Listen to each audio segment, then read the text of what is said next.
Olá, pessoal, sejam todos muito bem-vindos a mais um episódio do nosso podcast Código 3, né, o nosso nono episódio. E hoje teremos novamente o quadro aí Falando Real. Então a gente vai falar um pouquinho sobre a bradicardia instável. A gente vai contar uma ocorrência onde aconteceu um caso desse de uma paciente com uma bradicardia instável, o que foi feito nessa ocorrência, quais foram as medidas adotadas. E para falar sobre isso, a gente vai estar aqui com a doutora Giovana, doutor Márcio Nakashima.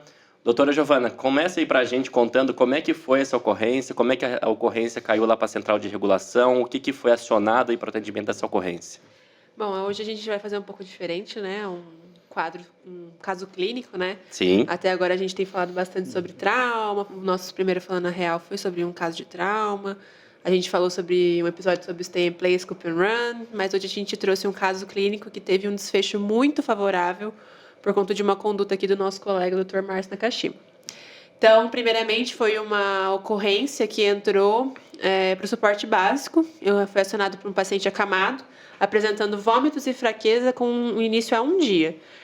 Segundo a médica reguladora, era um paciente portador de diabetes, hipertensão, doença renal crônica e ele também era cardiopata.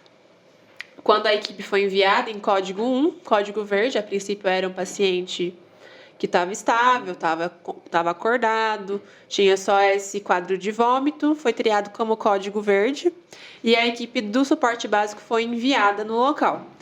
A técnica presente no atendimento contrarregulou com o médico regulador, informando que o paciente encontrava-se sonolento, com queixa de mialgia, com queixa de dor no corpo, saturando 98 em ar ambiente, uma pressão limítrofe ali de 90/60 e uma frequência de 28 a 30.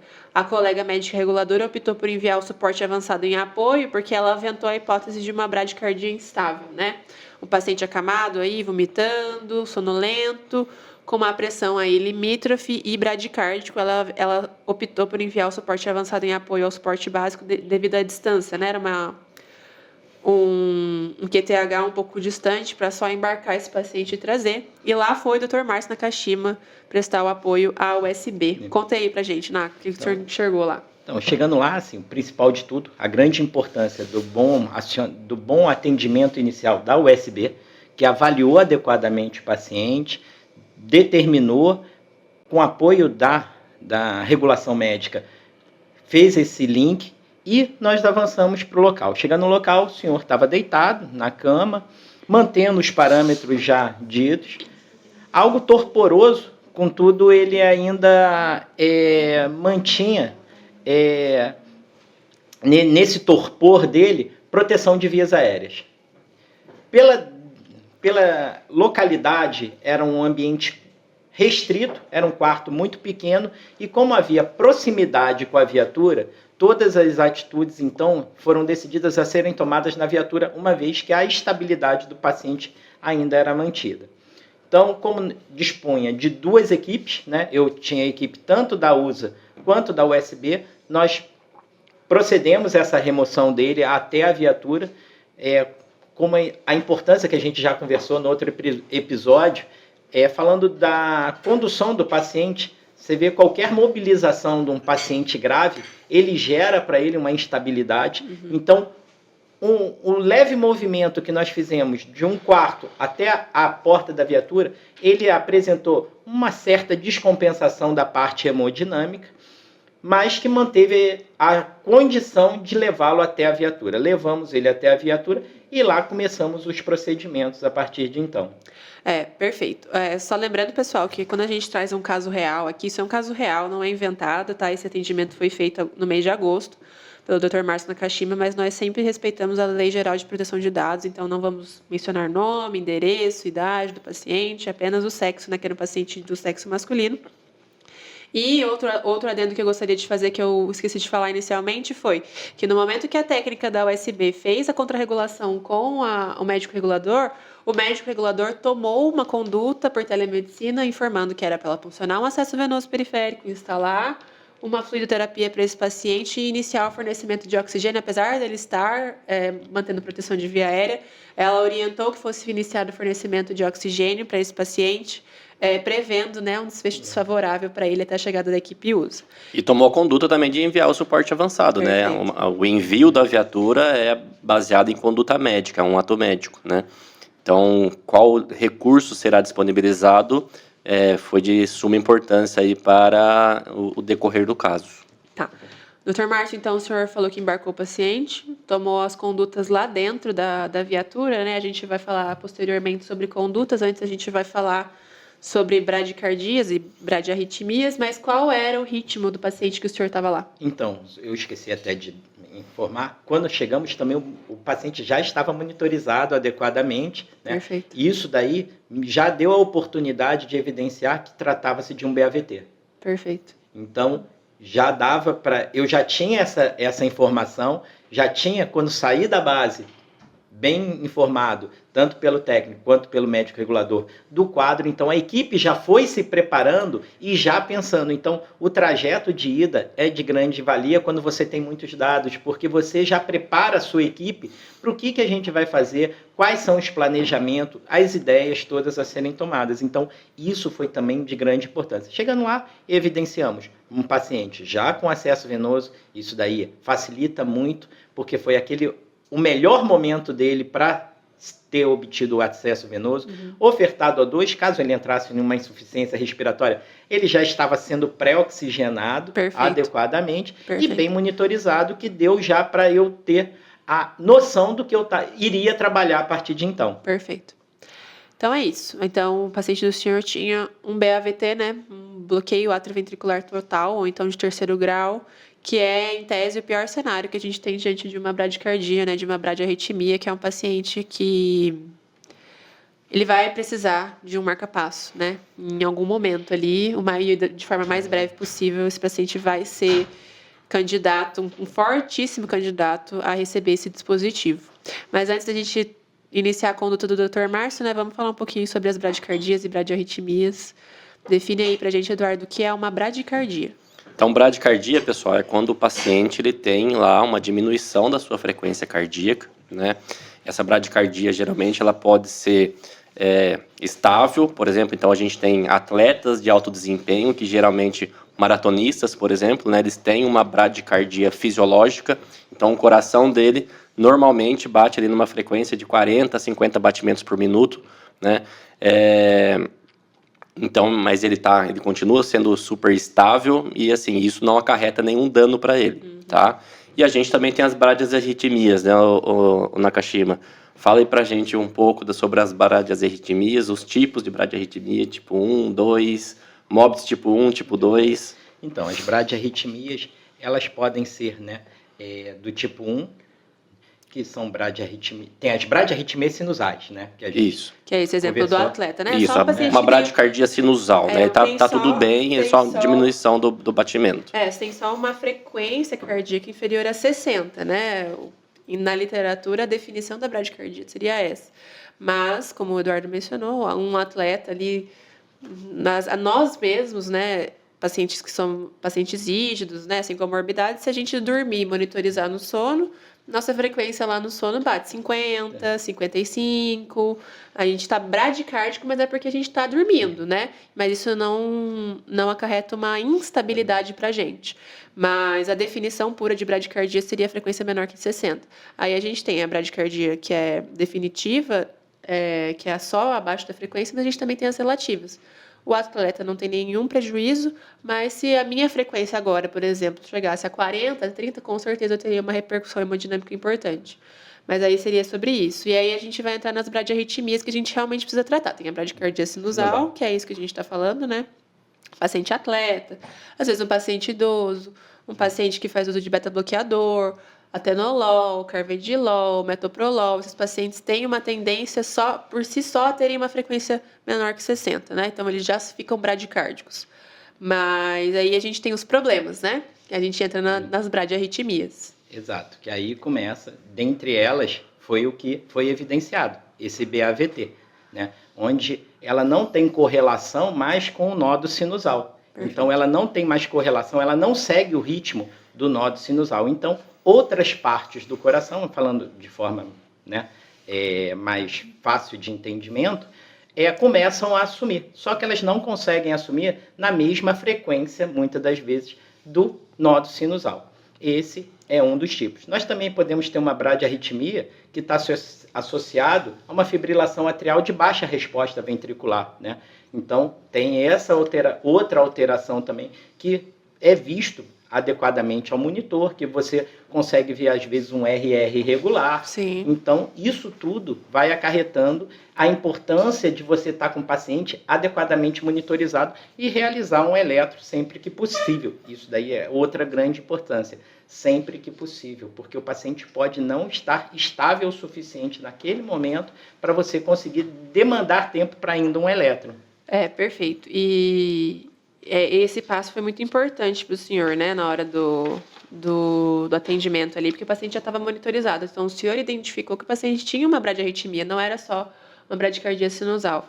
E a gente está falando aqui sobre uma coisa que não é só de conhecimento médico. É importante, às vezes, teria sido importante o técnico ou um enfermeiro olhar, o enfermeiro vai saber com certeza, mas o técnico olhar naquele monitor e saber identificar que aquele paciente tem uma bradiarritmia, né? Então a gente trouxe esse assunto porque é muito importante. Às vezes o paciente, as bradicardias, elas tem muitas facetas, né? Então é por isso que é importante a gente falar. A gente está falando principalmente sobre eletrocardiograma, em que a gente tem onda P, complexo QRS e onda T. Então a gente está falando de bradicardia. Principalmente sobre a que o Dr. Nakashima pegou, a gente tem uma disjunção da onda P com o complexo QRS. Eles rodam de formas independentes.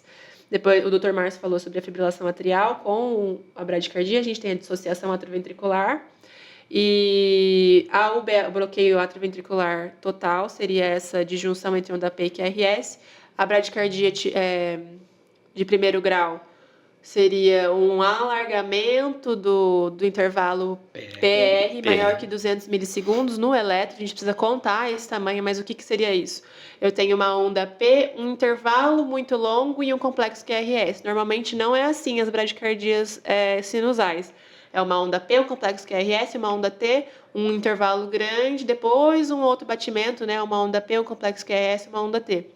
A bradicardia de primeiro grau, não. Ela tem uma distância muito longa entre a onda P e o complexo QRS no monitor. A gente vê que tem uma onda P, depois de muito tempo, segue um complexo QRS. Então, basicamente falando, né, Giovana, para quem é leigo, então o átrio bate depois de muito tempo que o ventrículo vai bater. Uhum. É isso para a gente tentar exemplificar aí mais para a pessoa leiga. Depois a gente vai ter o de segundo grau, que a gente divide em MOBITS 1 e MOBITS 2. E aí fala pra gente do MOBITS 1, o Dr. Nakashima.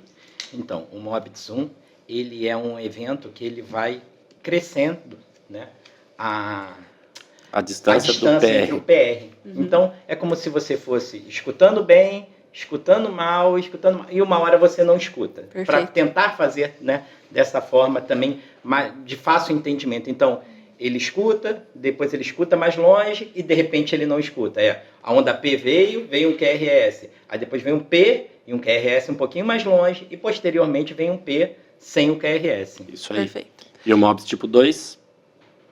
O MOBITS tipo 2, que é um dos mais perigosos, ele mantém essa distância, mas chega um momento que ele não escuta mais. Isso aí. Ele não respeita mais a ordem. Então, esse demanda, ele não está falando que ele está enfraquecendo, ele não mostra que ele está perdendo a chance. Ele, de repente, ele não responde mais a isso.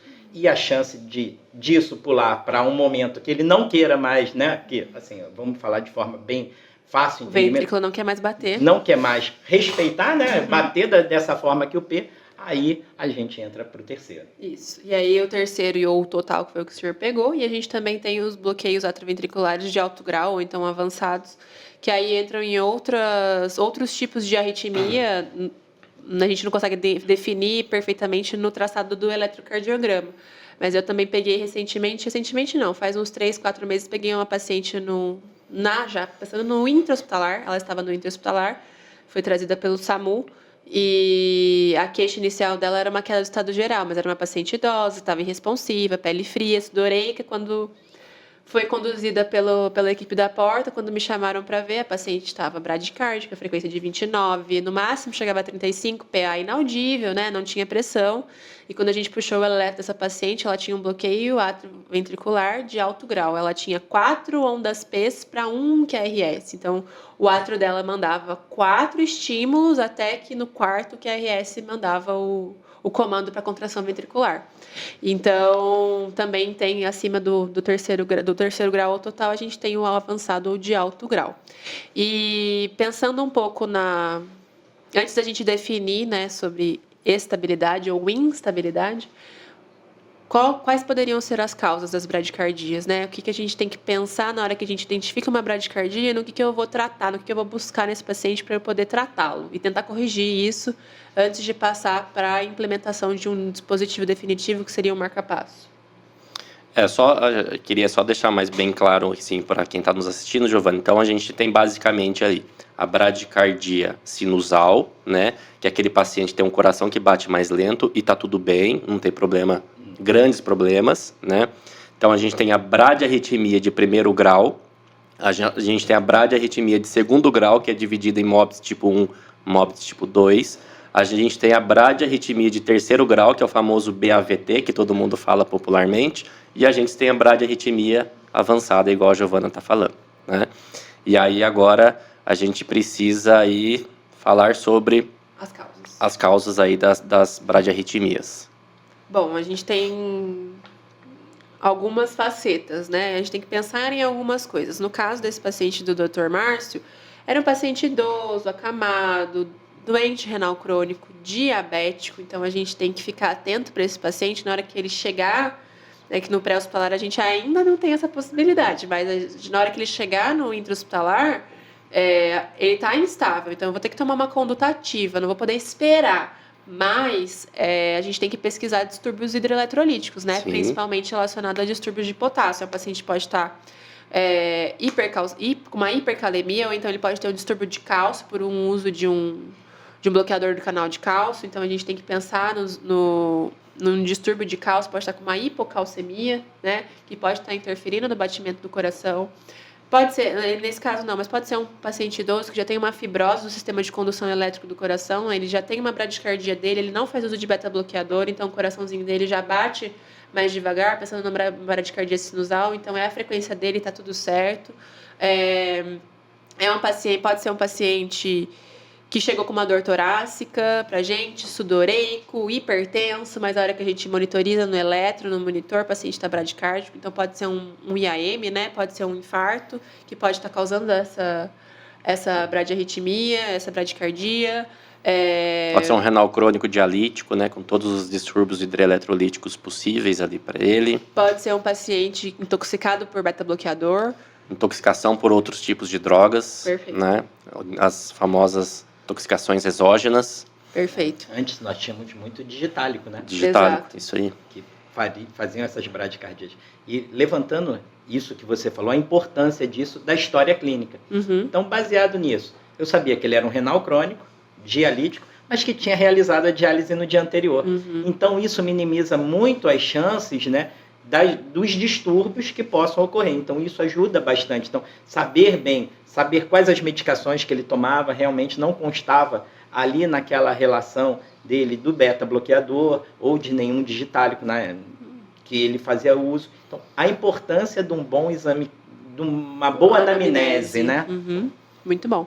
Aí agora a gente vai dividir, para a gente poder chegar nos finalmente do nosso caso, em bradicardias estáveis e instáveis. Fala um pouco para a gente dos critérios de instabilidade que esse paciente estava apresentando aí na chegada do Dr. Márcio. Era um paciente idoso, acamado, com vômito, fraqueza e depois mialgia. Então, a principal instabilidade desse paciente, acredito eu, lá na cena, né, era a questão da hipotensão, né? Mas a gente também não tem só a hipotensão como um sinal de instabilidade. A gente também tem a dor torácica, a gente também tem alteração do nível de consciência. Dispneia. A gente também tem a dispneia, então são os famosos Ds ali, né, de sinal de instabilidade. Perfeito. E aí, se está estável, a gente vai tomar um tipo de conduta, se está instável, a gente vai tomar um outro tipo de conduta, né? Então, a gente tem as bradiarritmias estáveis e as bradiarritmias instáveis, tá? Vamos para a conduta agora? Pensando nas bradicardias estáveis, como eu falei antes da gente entrar nesse assunto, um paciente que tem um BAVT, às vezes ele está estável, né? Pode ser por senilidade, né? A maioria das vezes a gente pega os pacientes idosos no pronto-socorro que estão com BAVT, mas estão estáveis, estão lúcidos, orientados, pressão boa, mas eles vão ser candidatos a um marca-passo, né? A implantação do marca-passo. Porque uma hora ou outra ele pode ficar instável. Perfeito. Né? O BAVT é uma situação, né? Previsão de desfecho desfavorável é muito grande para esse paciente. Então, a gente vai ter uma conduta ativa para ele mesmo ele estando estável. Sim. Mas bradicardias sinusais, tipo 1 e MOBITS 1, normalmente a gente não toma conduta, né? A gente investiga a causa, se identifica a causa, esse paciente vai acompanhar posteriormente no cardiologista, às vezes é um atleta, às vezes é um idoso, a gente não vai ter uma conduta ativa. MOBITS 2, o BAVT e o avançado de alto grau, a gente vai ter que tomar condutas ativas para esse paciente na hora que ele chega para a gente, tanto no pré-hospitalar, como foi a ação do Dr. Márcio, quanto no intra-hospitalar. Então, a gente tem, primeiro, atropina, né? Então, é um paciente que já estava com acesso venoso periférico, a gente vai optar pela infusão da atropina, 1 miligrama, né? Tomar atenção à miligramagem das ampolas. Normalmente a ampola que a gente trabalha é de 0,25 miligramas por 1 ml, então a gente tem que fazer 4 ampolas para esse paciente, né? Totalizando 1 miligrama a cada 3 ou 5 minutos, no total de 3 vezes. Então, o máximo que a gente vai poder fazer para esse paciente é 3 miligramas, para ver se ele tem uma resposta, né? Para tentar estabilizar ele com a atropina. Caso ele mantenha a bradicardia refratária à atropina, a gente tem que pensar em outras possibilidades. Exato. Então, assim, só complementando o que você falou da atropina, as apresentações são de 0,25 e 0,5. Então, eu posso mudar tanto para 4 ampolas ou 2 ampolas. Então, por isso que quando nós, né, profissionais, determinamos alguma medicação, evitar falar ampola, falar miligramas, porque isso daí vai facilitar para quem está vendo para ministrar essa medicação, saber se vai fazer 4 ou 2 ampolas. Isso é de grande importância. Então, a gente está numa situação de emergência, né? Então, exato. Não dá tempo de sentar lá no computador, prescrever, checar a miligramagem da ampola, quero 4 ampolas. A gente tem que ter uma comunicação em alça fechada com os profissionais que estão trabalhando com a gente. Então, sempre verificar a miligramagem, prescrever em miligramagem, né? Para que o profissional que irá administrar, confirmar a miligramagem antes da administração. E conhecer, todos nós conhecermos o nosso material, saber exatamente o que está ali. Então, assim, pegando um gancho, né, exatamente daquele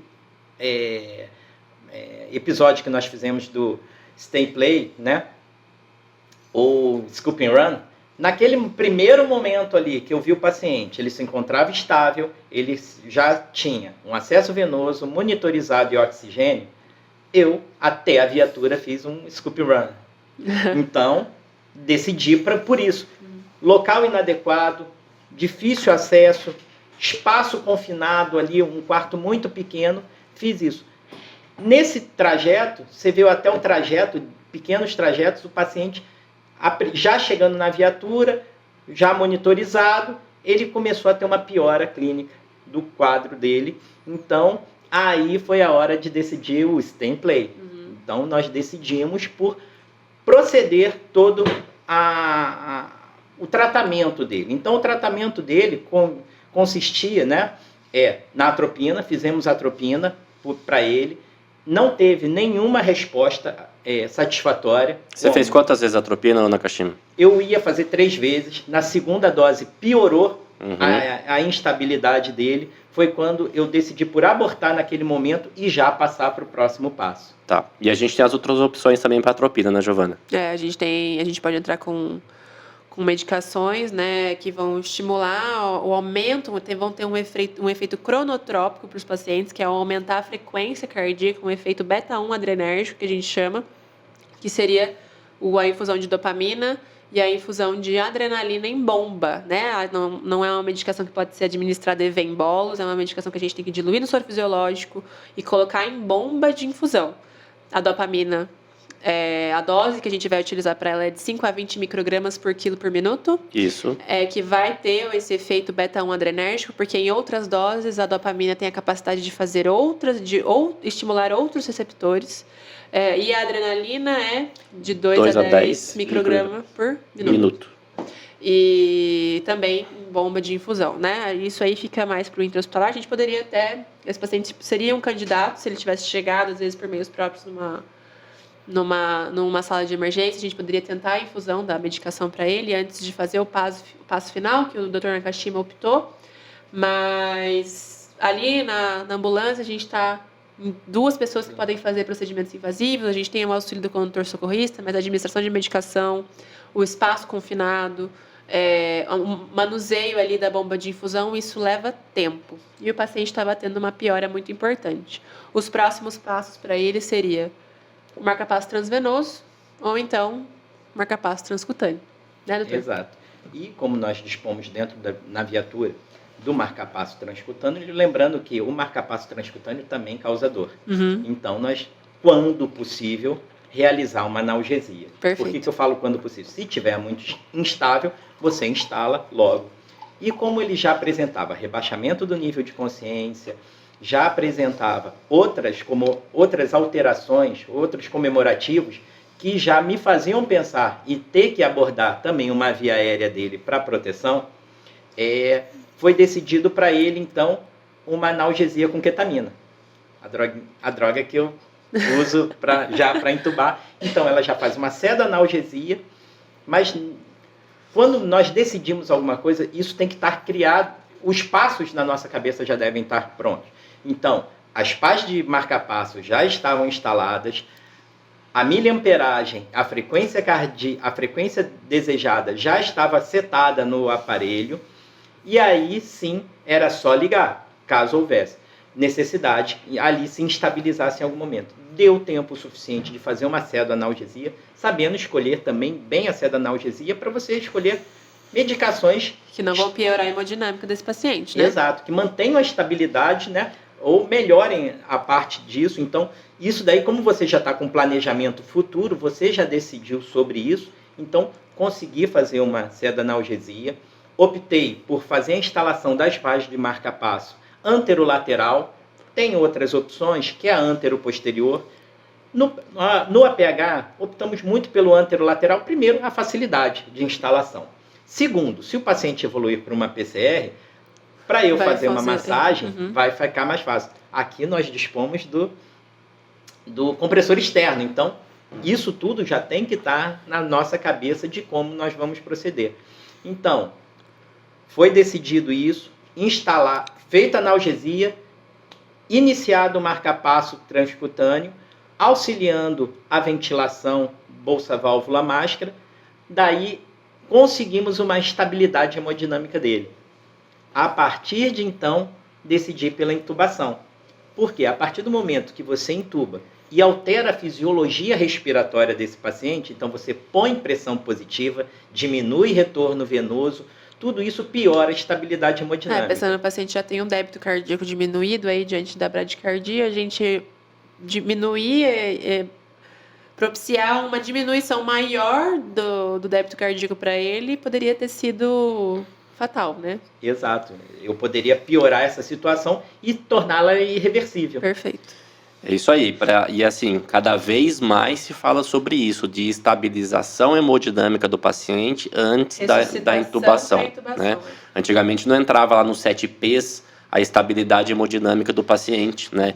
E hoje em dia se fala muito sobre isso. A gente tem que fazer a preparação, a gente tem que fazer a pré-oxigenação, mas a gente também tem que fazer a estabilização hemodinâmica, né? Porque se a gente não fizer a estabilização hemodinâmica durante o procedimento de intubação, a gente pode perder o paciente ali. Né? Lembrando que a laringoscopia, eu gero um efeito vagal. Sim. Ele já está bradicárdico. Eu estimulo o vagal dele, a bradicardia pode piorar ainda mais. A gente também tem boa lembrança que o senhor fez. Então, a gente também tem que pensar nos estímulos vagais para pacientes bradicárdicos. Paciente que a gente vai laringoscopar pode fazer bradicardia, paciente com bexigoma, pacientes com trauma crânioencefálico podem estar bradicárdicos, também é uma boa lembrança que o senhor fez agora, né? Fazendo a tríade de Cushing, né? Bradicardia, ritmo respiratório irregular e hipertensão. Então a gente não pode olhar só para a frequência desse paciente. E a gente também tem que lembrar que muita emergência ainda, como analgesia, só temos midazolam e fentanil. Positivo. né? Então, ainda mais a gente vai precisar dessa melhora da hemodinâmica do paciente para poder prosseguir com a intubação. Então, o senhor instalou o marca-passo transcutâneo e depois optou pela intubação, né? Quando o paciente já estava com uma melhora dos parâmetros, né? O que a gente precisa, então, para instalar um marca-passo transcutâneo? Ah, marca-passo transcutâneo, marca-passo transcutâneo, marca-passo transcutâneo, a gente está falando, mas o que a gente precisa para poder... de tudo que a gente precisa, então. Monitor. A gente precisa do monitor, que vai ter essa saída do marca-passo. O que é o marca-passo? Nada mais do que a pá adesiva do DEA, tá? A pá adesiva do DEA que a gente utiliza aí, a gente monitoriza o paciente, porque nós somos integrantes do suporte avançado, mas quando o suporte básico vai atender uma PCR, nas nossas viaturas aqui, eles não têm DEA, eles têm um monitor, mas o monitor tem a função DEA. Então, a gente instala as pás do DEA no paciente que vai ter a função de marca-passo transcutâneo. A pá não serve só para desfibrilação, e sim também para cardioversão e para o uso do marca-passo transcutâneo. Então, a gente precisa das pás, né, do DEA. Como o senhor falou, o senhor optou pela instalação anterolateral, então apical e paraesternal direita, mas o ideal, no mundo perfeito, seria anteroposterior. Então, a esquerda do externo e aqui subescapular posteriormente, né? Para que o choque atravesse o coração, né? E não seja conduzido de um lado para o outro. Anteroposterior é maravilhoso, onde a gente tem um espaço bom para poder fazer, a gente tem uma equipe grande, né? Já consegue virar o paciente. Consegue virar, consegue ter pessoas dos dois lados do paciente para poder levantar o paciente para a gente colocar. Com muito cuidado, né? Porque como o Dr. Márcio falou, tudo isso pode piorar a instabilidade do paciente. Sim, já dentro da viatura é mais complicado, né? Por isso que foi optado pelo anterolateral. Então é isso que a gente precisa, né? Desses dispositivos. Além de que, paciente também, para a gente instalar a pá do DEA, a gente precisa desconectar as pás, né? Que já vem no monitor, e acoplar ela na entrada da pá. E eu acredito muito, como o senhor já mencionou, o paciente também deve estar monitorizado, né? Então, enquanto o marca-passo está trabalhando, a gente tem a tela do monitor trabalhando ali, mostrando para a gente como está o ritmo desse paciente, né? E aí, depois que o senhor fez esses passos, o senhor mencionou que deixou a frequência e a miliamperagem preparadas. O que o senhor usou? Que conta que o senhor fez para achar a miliamperagem adequada?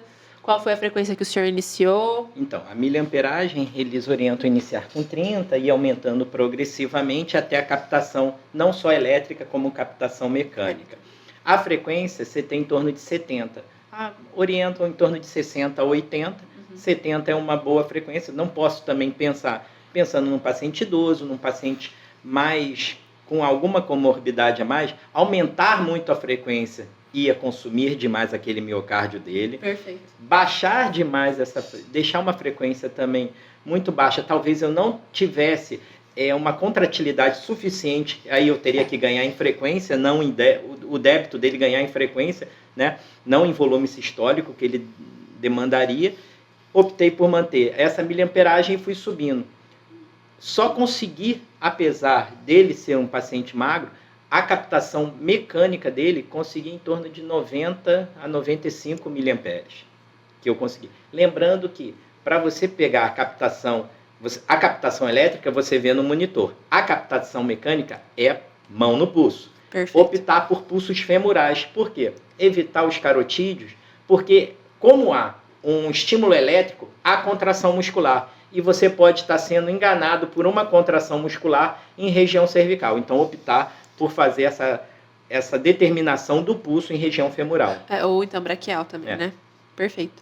E aí o senhor fechou com que frequência? 90, a gente tem a captura mecânica, a gente tem que subir essa miliamperagem ali para quantos mais depois para manter? Ele orienta 2 a mais, de 2 a 10% a mais, tem literaturas, mas aumentar essa miliamperagem para que você mantenha essa captação durante um bom tempo. A nossa miliamperagem, o ideal é a gente subir de 5 a 10, né? E manter a captura ali.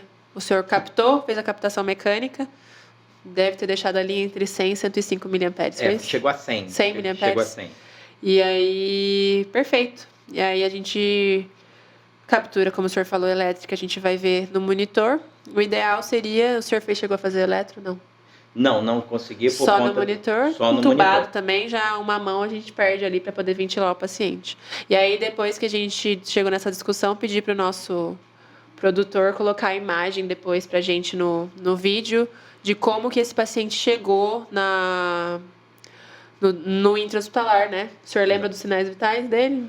Ele estava com uma frequência de 69, no monitor dava 69, Ali, ó. estava ali saturando a 99%, já uma Entubado. PA de 150 por 93. Nas ondas do oxímetro é muito importante quando observar as ondas do oxímetro, porque eles nos dão muita ideia de captação mecânica, porque Aham. você vê a onda exatamente, né, do fluxo. Então, às vezes, se você está com uma captação elétrica, mas você olha na onda do oxímetro, está divergindo daquilo, talvez sua captação mecânica não esteja tão adequada como você esperava. Então, assim, olhando por ali, você vai ver 69 em cima, que é o número da frequência cardíaca, 99, que é a saturação, e ao lado você vai ver um númerozinho 70, que é a frequência cardíaca do oxímetro. Então, ela está batendo bem próximo com a Monitorização. da monitorização. Do cardioscópio, né? Isso. É, perfeito, Doc. Então, o senhor salvou a vida desse paciente aí. Qual foi a importância do stay in play nesse caso? Porque a básica poderia ter feito um scoop and run, né? Mas a médica reguladora prontamente tomou uma decisão perfeita de ter enviado o suporte avançado, né, para prevendo um desfecho desfavorável desse paciente. Ela prontamente enviou o suporte avançado em apoio, o que foi fundamental, porque o senhor stay in play lá com esse paciente. Exato. A pedra angular, né, as pedras angulares, eu tenho que dizer isso, foi a técnica que estava lá e a médica reguladora que determinaram isso. O restante foi adaptações, foi o que deveria ser feito, mas esses dois foram as pedras angulares, porque sem a atitude deles nada aconteceria. Então, essa decisão foi muito acertada pelo seguinte: você vê que uma mobilização curta do quarto até a viatura já causou nele uma piora da estabilidade. Então, um transporte, que era um transporte relativamente longo, iria piorar ainda mais. Então, esse paciente chegaria provavelmente sem capacidade vital de ter uma reversão dentro do ambiente intra-hospitalar. Perfeito. E vocês estavam há quanto tempo, mais ou menos, da referência, Nakashima? Estava em torno de uns 20 a 25 minutos. Bem distante, né? E outra grande importância, curiosidades assim que a gente tem que ter, né? Porque não é o dia a dia nosso instalar um marca-passo, mas nós temos que saber. Né? Isso aí. Né? Não é o dia a dia alguém passar por situações difíceis, mas você tem que saber se quando você estiver nelas, como atuar. Então, uma coisa, desmistificar. Paciente com o estimulador externo, choque, não tem. Então, assim, posso botar a mão nele? Não vai ter nenhum problema. Então, assim, as pessoas que não são da área, né, de saúde, entenderem isso. Nossa, ele botou alguma coisa que está dando choque, eles vão tomar choque? Não vai. Uhum. Não é transmitido isso a gente. Um grande fato que aconteceu nesse dia também, tinha uma colega médica nossa que estava acompanhando, né? A possibilidade de você ver um evento desse que não é o nosso dia a dia, né? Mas que, querendo ou não, se um dia ela estiver nessa situação novamente, pode já ter visto a importância da gente acompanhar outros serviços, outros colegas, o quanto isso é bacana. A condução adequada, o condutor, quando ele chegou, viu que estava tudo instalado, falou: como a gente procede essa condução?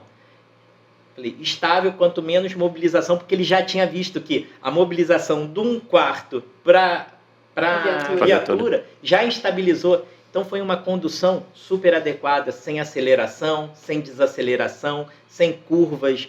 Foi ágil e rápido, não foi correndo. Certo. Então a agilidade foi muito maior do que a correria nesse momento. Ô Nakashima, e quanto tempo esse paciente ele pode permanecer aí com marca-passo transcutâneo?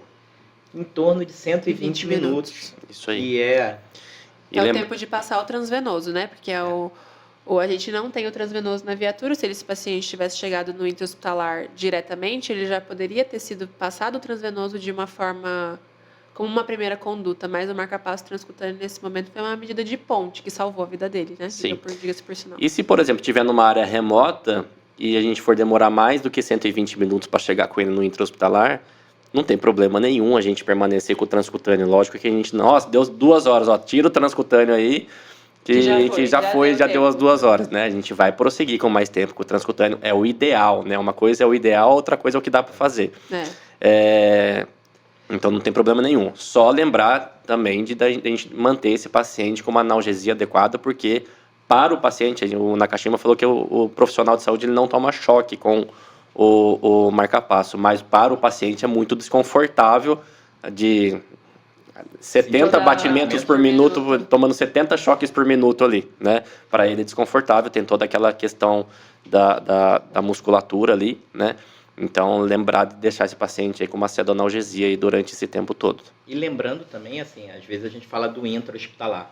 Agora, trazendo a minha história do intra-hospitalar dentro de uma terapia intensiva, eu sempre que ia passar um marca-passo transvenoso, o transcutâneo estava ali do lado.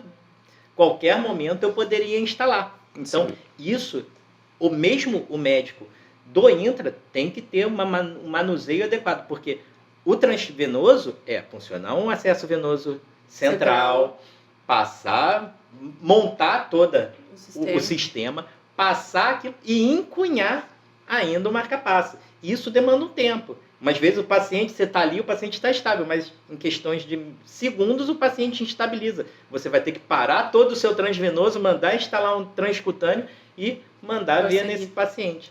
A gente também tem o desafio do transcutâneo, né? Às vezes paciente pós-cirurgia cardíaca, às vezes um paciente obeso. O choque ele precisa vencer toda essa bioimpedância do paciente. Então, às vezes ele nem é às vezes a gente até tenta, né, mas ele não tem um efeito desejado, né? Então a gente tem que tomar atenção também nessas. Não é uma contraindicação absoluta, mas na falha, né? A gente indicou, bem indicado, mas o marca-passo transcutâneo às vezes não funciona da maneira que a gente gostaria.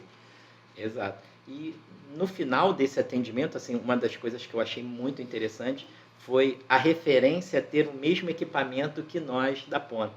Por quê? Minimizou o custo. As pás que eu estava usando, pôde passar para o equipamento dele. Porque eu não posso ficar com o meu equipamento lá, porque se eu deixo meu equipamento dentro do intra, eu estou indisponível ainda, assim, né? Porque eu tive aquele evento que deixou de acontecer, que o mundo parou por conta disso. E a presença desse mesmo equipamento, né? A troca é muito rápida, minimiza as chances de qualquer alteração no paciente. Então, isso foi uma coisa que eu achei também muito, muito bacana nesse momento, porque muitas vezes nós vamos chegar com o nosso material, chegar numa outra instituição e ser material completamente diferente, ter que fazer a troca. Isso gera custo, isso gera problema para o paciente. Tempo, né? Muito. Ou então tem que esperar o colega passar porque às vezes tem transvenoso, mas não tem transcutâneo. Aí vai ter que esperar o colega passar o transvenoso para poder retirar a pá do transcutâneo para deixar o paciente lá com responsabilidade, né? Não é só a gente chegar, desinstalar a pá e sair e deixar o paciente lá. O meu problema eu resolvi, agora é você que se vire. Não é isso que a gente pratica, não é isso que tem que ser feito. A gente falou em outros episódios sobre essa integração do pré-hospitalar com o intra-hospitalar. Então, isso é realmente muito importante. E uma dúvida que sempre gera também, né, Nakashima, são aqueles pacientes que já possuem marca-passo implantado, né? Só que esse marca-passo ele é uma máquina, e essa máquina ela pode dar problemas. Se a gente pode passar um marca-passo transcutâneo nesse paciente que já tem um marca-passo implantado. Sim. Ou um CDI, né? Ou um CDI. Você pode, desde que você evite colocar ele em cima desse dispositivo, né? Perfeito. Para não atrapalhar as ondas de choque, ali, igual a gente estava falando do obeso, né? Exato. Então a gente pode, né? Isso pode desfibrilar paciente com marca-passo e com CDI, né? Pode cardioverter, pode instalar marca-passo transcutâneo. Então a gente só tomar esse cuidado mesmo de não colocar a pá que vai dar o choque, tanto a pá adesiva quanto a pá manual, em cima do dispositivo. Tomar sempre atenção, né, no local da cicatriz e tudo mais. Primeiro, para não danificar aquele dispositivo que ele já tenha, e segundo, também para o choque ser mais efetivo. Perfeito. Né? Acho que é isso, né, gente? Estamos caminhando aí para o encerramento do nosso episódio. Dr. Márcio, o senhor quer fazer mais alguma consideração? Não, é a ideia de que, às vezes, a gente no pré-hospitalar fica muito vidrado em trauma, que é a nossa grande paixão. Sim. Mas nós temos que lembrar que a maior parte dos nossos atendimentos são clínicos. Sim. Então, nós temos que ter a clínica é soberana. Então, assim, nós temos que ter a clínica na mão para tomarmos as atitudes adequadas, seguirmos os protocolos, conhecermos, estudarmos, discutirmos, trazermos para a mesa, né? Os casos, eu acho que um caso que aconteceu comigo não pode ficar só comigo porque não adiantou de nada, né? Essa oportunidade dada a mim, em algum momento no universo, me deu essa oportunidade de ver isso e que nós possamos discutir. E que as pessoas tragam também assuntos que nós possamos discutir ou casos que elas tenham vivido também, para que nós possamos conversar sobre cada uma delas. Muito bom. E lembrando também que a gente falou lá no sexto episódio, né, sobre Stay in Play e Scoop and Run, não é só para trauma, né? Também a gente adotou isso na prática clínica, né, nos casos clínicos. Fechou? Isso. Então é isso, pessoal. Muito obrigado mais uma vez pela audiência. Não se esqueçam de deixar o like, não se esqueçam de se inscrever no nosso canal, isso é muito importante pra gente. Sigam a gente nas redes sociais, @Código 3 Podcast no Instagram. Também estamos no Spotify, Código 3 Podcast. E até o próximo episódio.